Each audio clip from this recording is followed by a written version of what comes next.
Good morning student. हम start करने वाले हैं यूनिट 3 का part 2 that is thermodynamic and kinetic aspects of metal complexes.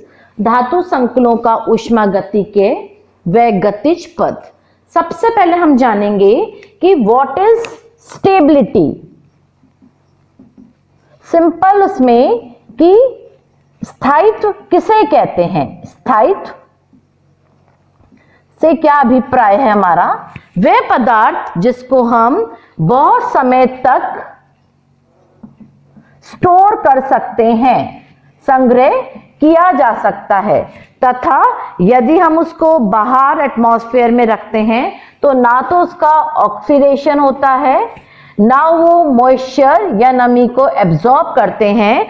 उन सब पदार्थ को हम क्या बोलेंगे, ये पदार्थ हमारे स्टेबल या स्थायी हैं। जो थोड़े समय बाद ही उसकी कंपोजिशन में चेंज आ जाता है, उनको सब हम क्या बोलेंगे, अनस्टेबल। तो सिंपल लैंग्वेज स्थायित्व की क्या है, जिन पदार्थों को हम कुछ बहुत समय तक रख सकते हैं, उसकी किसी भी चीज में कोई परिवर्तन नहीं आता है, ऑक्सीडेशन भी नहीं होता, मॉइस्चर भी वो एब्जॉर्ब नहीं करता, तो वो पदार्थ हमें स्टेबल माना जाता है। लेकिन हमने स्टेबिलिटी को या पदार्थ की स्टेबिलिटी को दो भागों में बांटा गया।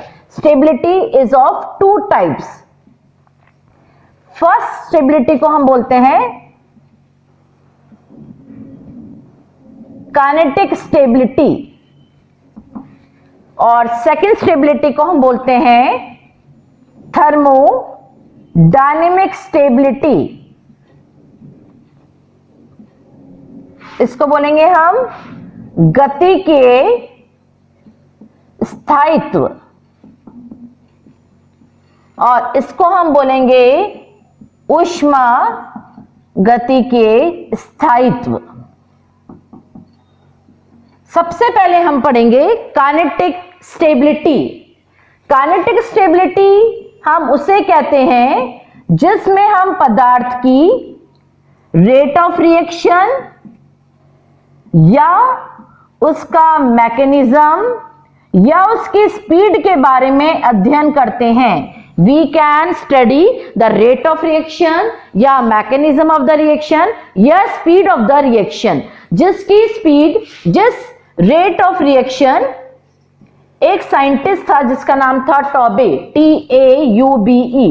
टॉबे के अनुसार यदि कोई सब्स्टिट्यूशन मेटल लिगेंड की सब्स्टिट्यूशन रिएक्शन या विस्थापन अभिक्रिया होती है, यदि एक दूसरा लिगेंड है, यदि ये लिगेंड आसानी से इसके अंदर क्या हो जाता है, सब्स्टिट्यूशन हो जाता है, तो हम इसको क्या बोलेंगे, जिसमें लिगेंड का विस्थापन इजीली हो जाता है उसे, और कितने, 1 मिनट के अंदर ही यदि किसी लिगेंड का सब्स्टिट्यूशन इजीली हो जाता है, जिसके लिए temperature 25 degree centigrade, concentration 1 molar solution हो और समय केवल 1 मिनट के अंदर ही यदि उसका लिगेंड का सब्स्टिट्यूशन इजीली हो जाएगा, इस तरह के जो भी कॉम्प्लेक्स या संकुल होते हैं उन्हें हम इंग्लिश में बोलते हैं लेबाइल, हिंदी में बोलते हैं हम इनको चंचल।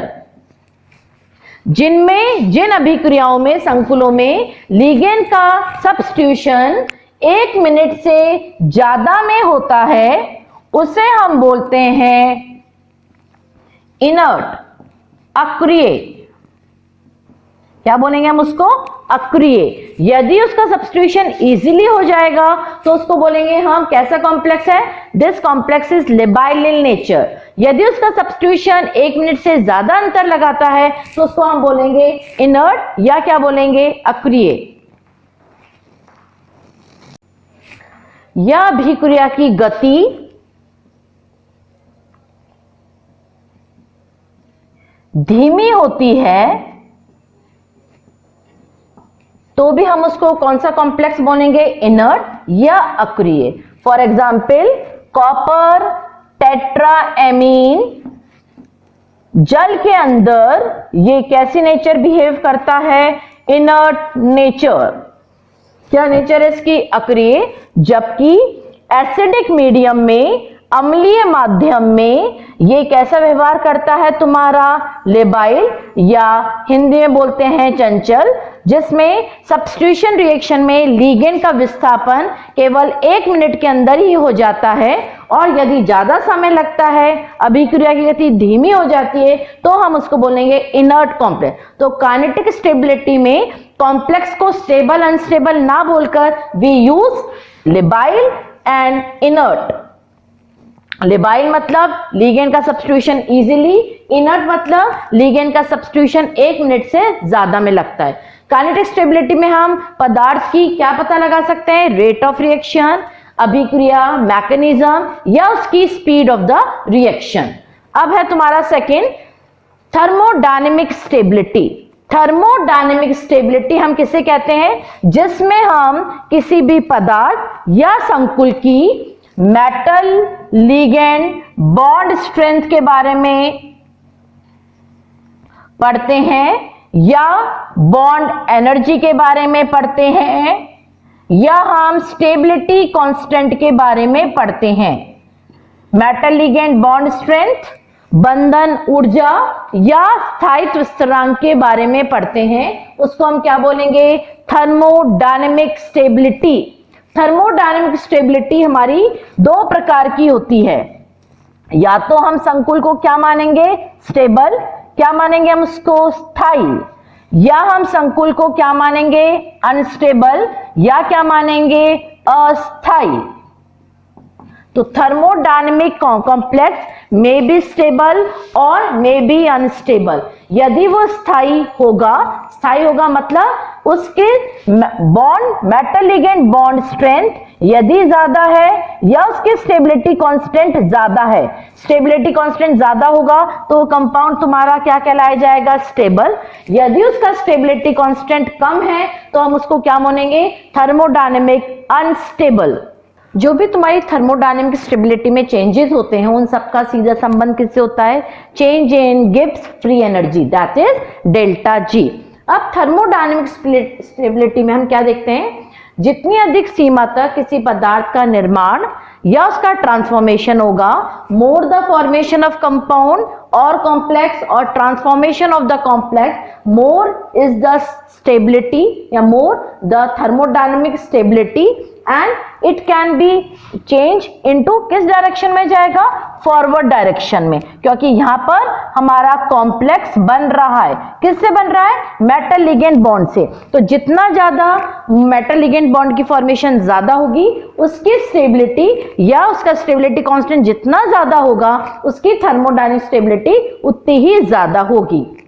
यदि इसका थोड़ा बहुत भी डेविएशन इधर टर्न हो जाता है बैकवर्ड डायरेक्शन में, यदि तो मेटल लिगेंड कॉम्प्लेक्स कैसा हो जाएगा तुम्हारा, अनस्टेबल। यदि वो फॉरवर्ड डायरेक्शन में जाएगा तो कॉम्प्लेक्स बनेगा। यदि कॉम्प्लेक्स बनेगा तो अपने आप इट इज थर्मोडायनेमिक स्टेबल, और यदि वो विपरीत दिशा में या बैकवर्ड डायरेक्शन में चला जाता है तो वो कैसा कहला जाएगा तुम्हारा, थर्मोडायनेमिक अनस्टेबल। तो हम जब थर्मोडायनेमिक स्टेबिलिटी पढ़ते हैं उसे सबसे इंपॉर्टेंट चीज हम जो पढ़ते हैं that is called as stability constant. स्थायी स्थिरांक हम किसे कहते हैं, तो सबसे पहले हम पढ़ेंगे स्टेबिलिटी कांस्टेंट। और स्टेबिलिटी कांस्टेंट भी 2 तरह के होते हैं, एक होता है स्टेबिलिटी कांस्टेंट, या हम इसको बोलते हैं फॉर्मेशन कांस्टेंट।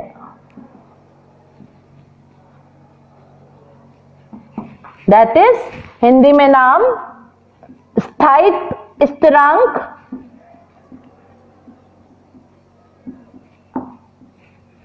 या फॉर्मेशन को हम बोलते हैं संभवन स्थिरांक।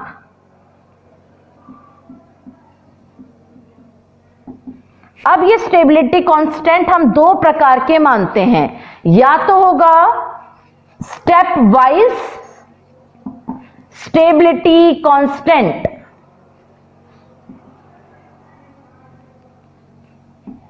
जिसको हम कैपिटल के से प्रदर्शित करते हैं। स्टेप वाइज मतलब पदवार स्थायित्व स्थिरांक,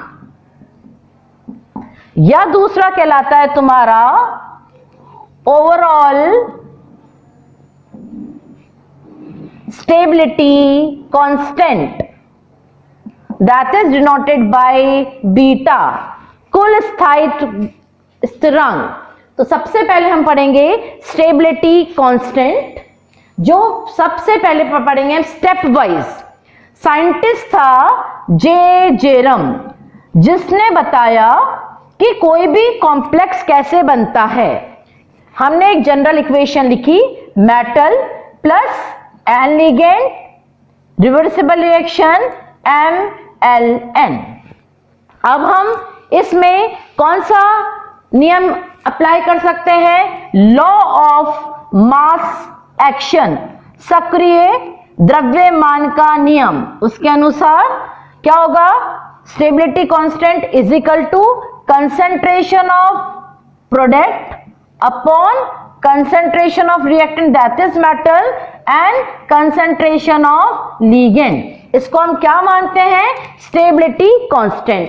K की वैल्यू यदि MLN की कांस्टेंट की या K की वैल्यू जितनी ज्यादा होगी, वो कंपाउंड उतना ही अधिक या वो कॉम्प्लेक्स उतना ही अधिक थर्मोडायनेमिक स्टेबल होगा।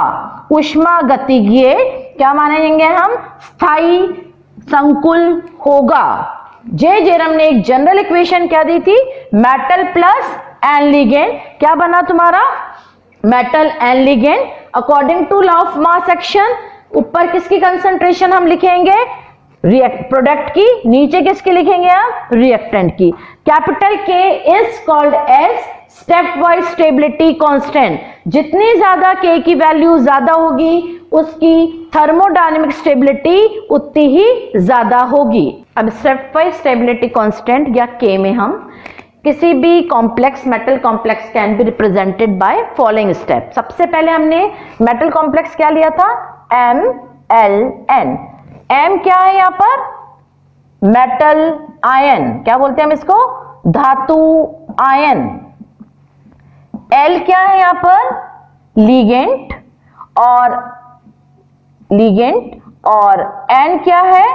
N is the coordination number of metal ion, metal धातु आयन की समन्वय संख्या। अब सबसे पहले हम इसकी क्या करते हैं? रिएक्शन क्या लिखेंगे? M प्लस L लिगेंड लिया, क्या बन गया तुम्हारा? ML। फॉर्मेशन कांस्टेंट या स्टेप वाइज को हम क्या लिखेंगे? K1। क्या होगा K1 की वैल्यू? K1 is equal to concentration of metal ligand 1 upon concentration of metal concentration of ligand. अब इस ML में हमने एक लिगेंड और जोड़ा, क्या बन गया ये तुम्हारा? ML2। क्या होगा? फॉर्मेशन कांस्टेंट की value K2 is equal to concentration of metal ligand 2 concentration of ML1 concentration of ligand. फिर हमने लिया मेटल लिगेंड 2 प्लस लिगेंड की कंसंट्रेशन, क्या बन गया? ML3। कौन सी कंसंट्रेशन कहलाएगी? Stability constant K3 is equal to ML3 ML2 concentration of L। अब इसके बाद हमने क्या देखी? हमने इसकी क्या मान सकते हैं हम इसकी? M1 M2 ML N-1 plus L give rise to क्या देगा तुम्हें? MLN। लास्ट वाली क्या देगा? MLN। क्या लिखेंगे हम इसकी? KN is equal to concentration of MLN upon concentration of metal और कंसंट्रेशन ऑफ लिगेंड, या MN-1 और L।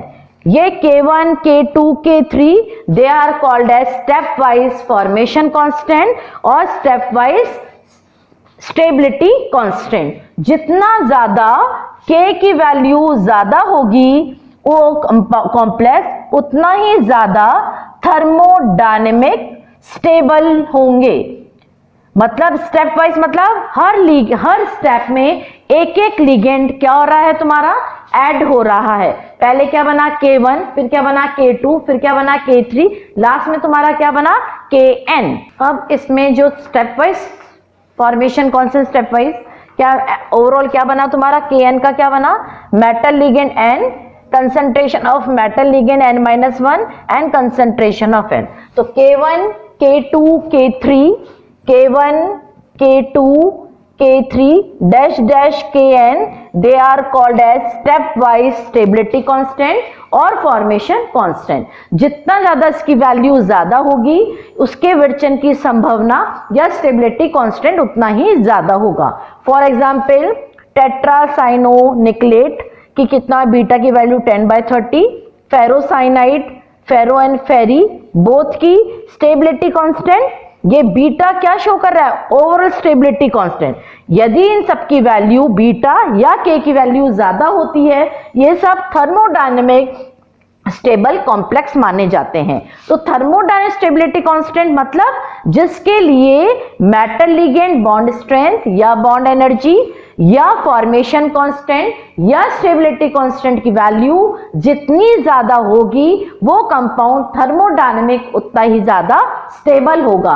के को हम क्या बोलते हैं, स्टेप वाइज स्टेबिलिटी कांस्टेंट या पदवार स्थायित्व स्थिरांक या पदवार विरचन स्थिरांक। हर स्टेप में हमने एक एक लिगेंड को जोड़ा है, इसलिए बोलते हैं हम इसको स्टेप वाइज स्टेबिलिटी कांस्टेंट। और K1 से लेकर Kn तक सब क्या कहलाते हैं तुम्हारे, स्टेप वाइज स्टेबिलिटी कांस्टेंट। अब हम सेकंड कौन सा पढ़ेंगे, overall stability constant.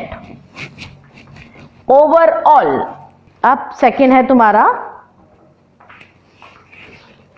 Overall stability constant, जिसको हम बीटा से रिप्रेजेंट करते हैं। किससे करते हैं, बीटा से। कैसे कर सकते हैं हम इसको, metal plus ligand give rise to metal ligand.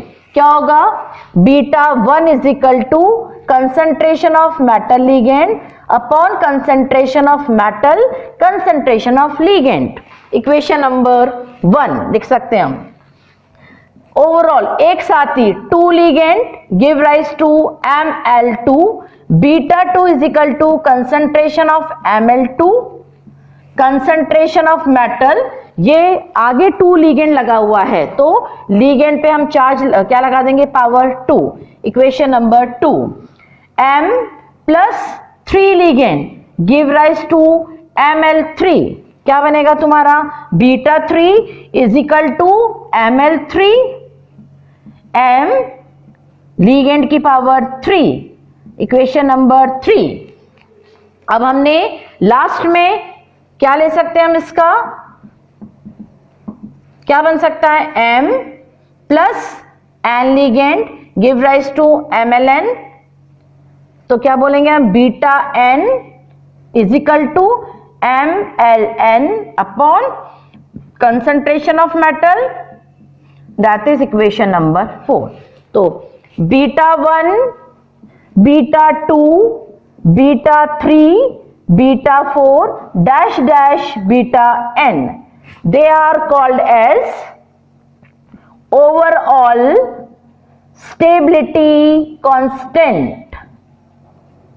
तो जितना ज्यादा बीटा की वैल्यू ज्यादा होगी वो कॉम्प्लेक्स उतना ही अधिक थर्मोडायनेमिक स्टेबल होगा, जो कि metal ligand bond formation, metal ligand bond energy या स्टेबिलिटी कांस्टेंट पर डिपेंड करता है।